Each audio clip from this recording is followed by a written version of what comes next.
Hey everybody, I'm Jack Reeder with Future Pastimes, and I'm a designer on Dune-themed games and expansions. And I wanted to do a short video where I talk about the 5 things that I find to be the most tense in a game of Dune. And the tension in Dune is one of my favorite things about Dune.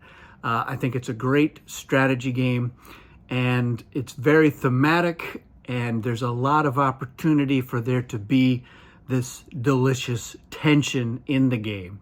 And these 5 things I find always create tension among the players, especially for me.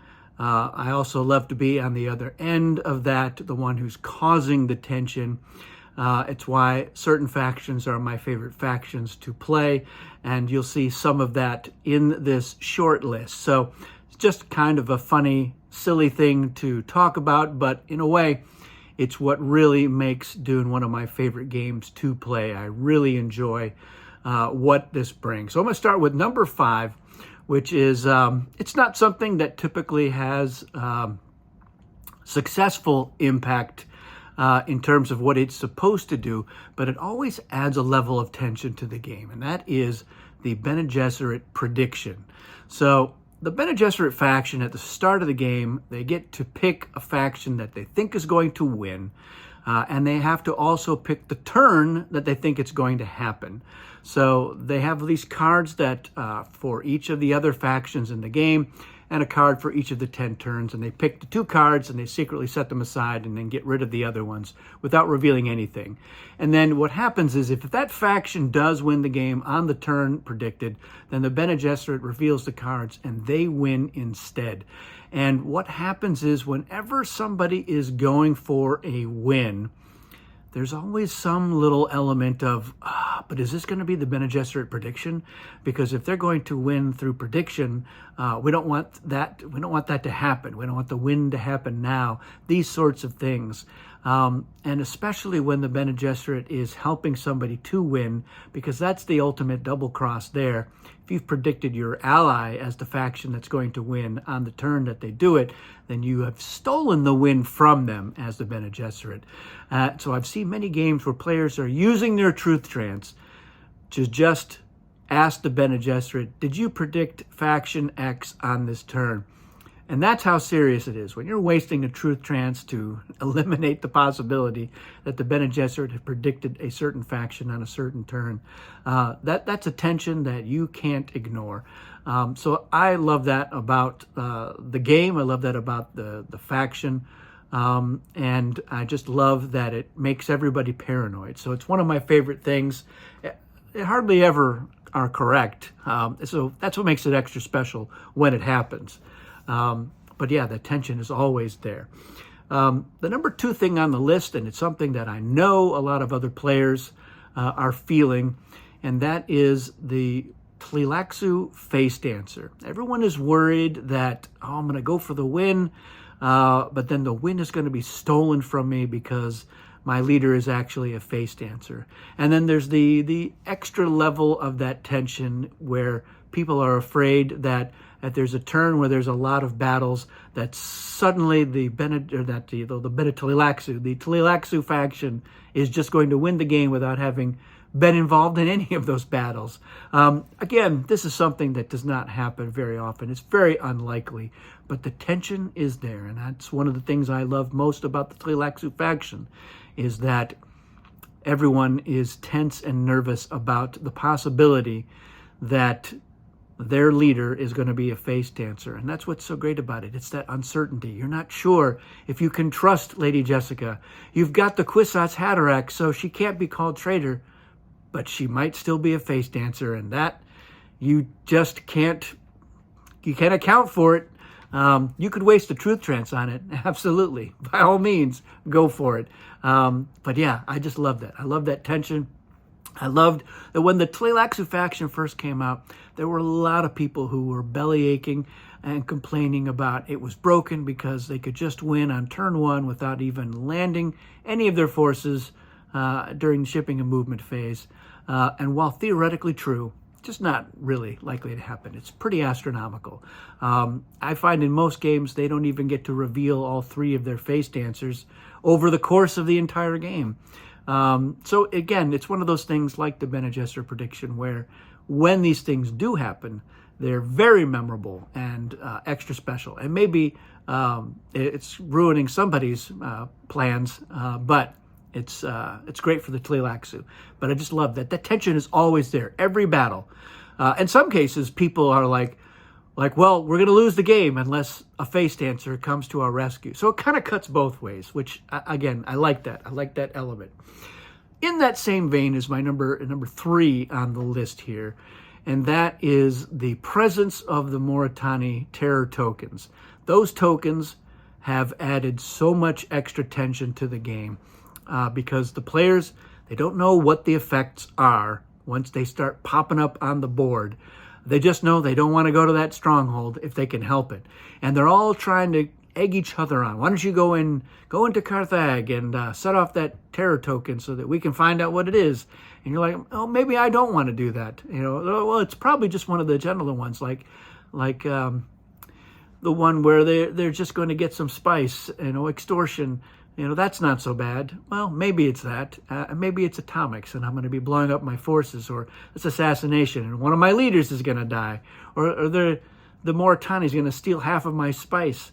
The best case scenario with that one is that they decide to just get a free treachery card. Okay, but having them on there, and at a certain point, if the game goes on long enough, they're going to be everywhere. And at that point, you can't avoid them. And so the tension just gets stronger and stronger and stronger the more the game is played. The longer it goes on, the longer nobody is willing to trigger a terror token by entering those strongholds. And sometimes, as the Moritani, I let somebody, they come in with a small force, and I go, I'm not going to trigger it this time. And they're like, oh, it means it's still going to be there. Win or lose after that battle is over. And I might lose that battle and no longer be in that stronghold, but the terror token is still there, which means you'll have to deal with it at some point. So yes, I love that tension that's in there. All right, the 4th item on the list is just getting into a battle with the Harkonnen, especially in advanced, because now you're talking about 2 different things that you're having to deal with, maybe even 3. If we count the fact that they might have an 8-card hand, so there's just no telling what, but they've got all kinds of horrible things. But the other 2 things is, one, they've got the 4 traitors, so everyone is worried about, is this the time? Is this one of my leaders? Which one should I use? It's not like you can say, well, I won't use one of my high-value ones, I'll use one of the mid ones. Well, the Harkonnen aren't choosing. They're just getting what they've got. So they might have only gotten mid-range leaders. So you're just never sure who you can use. You can't say, well, they probably wouldn't choose Dr. Ewing. Well, if that's what they were dealt, that's what they picked. So there's nothing that you can do about that. But then the other thing that really makes it tense getting into a battle with the Harkonnen is capturing your leader. So you could find yourself in a situation where they've either called a traitor, and so that's one of your leaders dead, or they just happen to have the right weapon defense combination so that they can win the battle and kill your leader. But then you're going to lose another leader by being captured, and they may kill it immediately, or they may hold on to it until they want to use it. They may hold on to it forever, which is certainly what I do when I'm the Harkonnen. I am desperately trying to get into battles with everyone else, and because I do want to kill their leader and capture their leader. I want to get somebody down to the point where they don't have any leaders, so they can't play any treachery cards. So anytime the Harkonnen are in the game and they come into a stronghold where you are, especially if you have a lot of forces there, like, what are they doing coming in here? There's a good chance that they've got one of your leaders as a traitor, so you've got that tension to deal with. And then, of course, if they've got a bunch of cards in their hand, they almost certainly are going to have a weapon, maybe a defense, maybe something really nasty. The Harkonnen with the poison blade, just really brutal. So when they get themselves in that position, they're going out hunting for trophies.